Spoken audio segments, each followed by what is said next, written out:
Pemirsa, beberapa hari terakhir telah terjadi sejumlah aksi massa di beberapa daerah dan kita lihat bersama-sama aksi massa mulai kebablasan dengan adanya pengerusakan fasilitas umum. Kita sudah terhubung dengan Ketua Bidang Dakwah dan Ukhuwah MUI, Khalil Nafis. Selamat sore. Assalamualaikum.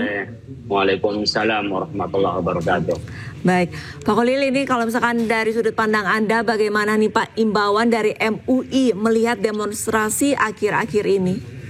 Ya, pertama kami bisa memahami masyarakat itu marah ya, karena memang eskalasi masalah yang terus dirasakan oleh masyarakat, dari soal sulitnya ekonomi, kemudian arogansi wakil-wakil kita, lalu berkomentar yang kurang nyaman, kemudian juga kenaikan pajak yang tidak dikira-kira. Itu saya pikir ada ya lumrahnya mereka marah, di mana para pemimpin kita di dalam menyampaikan komunikasinya kurang baik di tengah masyarakat yang sensitif itu.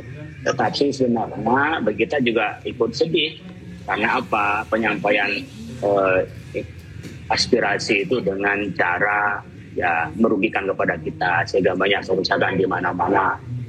Oleh karena itu ini menjadi pelajaran bagi kita semua, bahwa para pemimpin kita sudah mendengar dan kita minta maaf. Tapi saya pikir tidak cukup minta maaf, tapi juga ada perbaikan. Seperti umpamanya berkenaan dengan RAPBN yang itu tidak berpihak kepada rakyat, hendaklah direvisi. Dan tentu kenaikan pajak dipertimbangkan kembali. Kemudian pelayanan kepada masyarakat kembali. Oleh karena itu, mari kita bersama-sama muhasabah dan menahan diri agar tidak muncul kerugian yang lebih besar kepada kita. Cukuplah apa yang terjadi ini. Kita juga bisa merasakan apa yang terjadi di daerah dan juga di Jakarta dengan wafatnya saudara kita almarhum Afwan Kurniawan. Itu sedih. Kami pun juga berbelasungkawa. Bahkan sebagian para khotib kami minta untuk kemarin setelah Jumat itu ada sholat waid, kita juga tahlilan yang untuk kepada beliau itu. Tetapi kita mari sama-sama menjaga kedamaian dan tolong kita buka kuping, buka telinga kepada pemimpin kita ke depan, menjadi pelajaran dari apa yang terjadi dari protes massa di mana-mana ini. Jadi secara simultan dan serentak kan berarti sudah punya rasa yang sama masyarakat tentang kondisi bangsa ini, karena masyarakat sedang tidak nyaman dengan kondisi ekonomi, tidak sedang mudah mengakses bagaimana keadilan itu, sehingga mereka menyampaikan aspirasinya. Tapi ya takdir Allah Subhanahu wa taala, kok ada korban sehingga tambah memicu terhadap kemarahan itu. Sekali lagi berharap bisa kita menjaga persatuan dan perdamaian. Pak Khalil, tadi sesuai dengan imbauan Anda agar warga ini bermuhasabah, sabar begitu. Tapi kalau misalkan kita lihat untuk pemimpin-pemimpin kita sepertinya baru sadar begitu, baru meminta maaf ketika warga ini sudah geram, warga ini sudah kesal, dan mereka baru meminta maaf. Nah, ini tanggapannya seperti apa Pak Khalil? Lah ya, kita ini baru sadar ketika sudah terjadi masalah. Kadang-kadang kan kita tidak ingin anarkis. Saya yakin juga teman-teman saudara tidak ingin anarkis. Tetapi ya di lapangan kadang-kadang muncul yang tak terduga. Atau mungkin karena mereka sudah jenuh dengan protes melalui media sosial, protes melalui kata-kata, termasuk dari kita semua.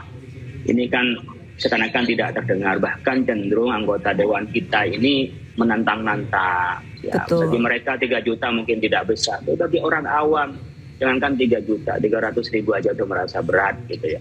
Oleh karena itu kita harus tahu diri lah. Jadi teman-teman anggota dewan ini yang baru-baru atau yang backgroundnya adalah dari masyarakat yang biasa barangkali menjadi orang yang mudah cari uang, berkata saat dulu sebelum anggota dewan itu disamakan dengan sekarang jadi anggota dewan. Yang dulu mungkin tidak dirasakan oleh masyarakat, tapi sekarang kan dirasakan karena yang membuat bayar adalah uang rakyat.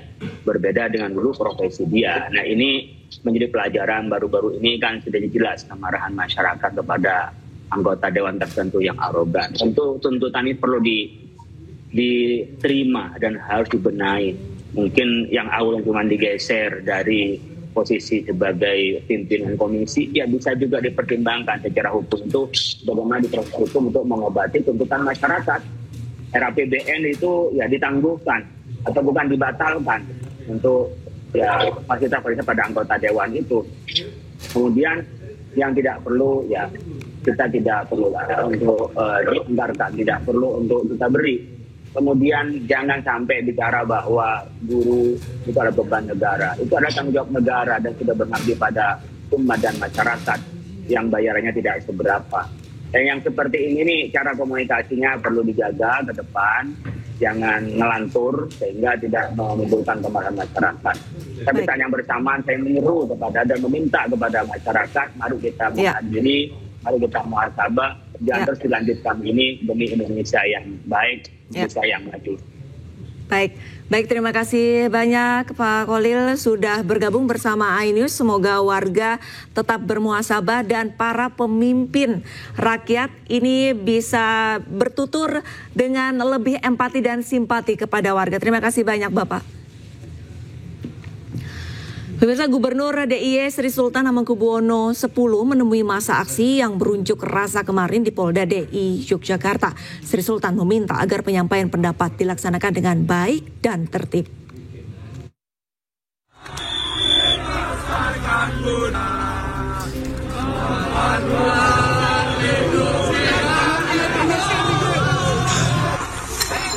Sabtu dini hari kendaraan Gubernur DIY Sri Sultan Hamengkubuwono membelah masa aksi yang berunjuk rasa di Mapolda DIY. Kedatangan Sri Sultan disambut sukacita para pendemo, bahkan masa mengiringi rombongan Sri Sultan menuju ke gedung Mapolda. Di dalam gedung Mapolda DI Yogyakarta, perwakilan pengunjuk rasa menyampaikan aspirasi mereka di hadapan Sri Sultan. Aksi ini. Jaga warga.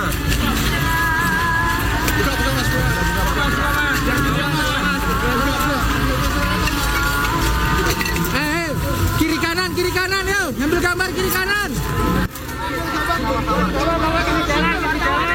Sultan kemudian keluar gedung dan menemui massa. Selain meminta agar polisi membebaskan 8 demonstran yang ditangkap, Gubernur DIY juga meminta agar massa mengakhiri aksi mereka.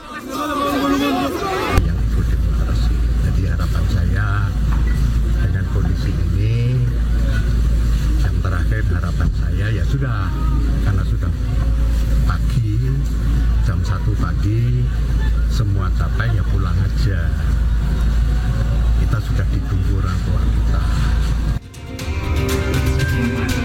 Sultan berharap kondisi di Yogyakarta kembali kondusif dan warga bisa menyampaikan aspirasi mereka dengan damai dan tertib. Dari Sleman, Yogyakarta, Heru Trijoko, iNews melaporkan. Turki menutup pelabuhan dan wilayah udara negaranya untuk Israel sebagai bentuk dukungan kemerdekaan Palestina. Ini sore akan segera kembali.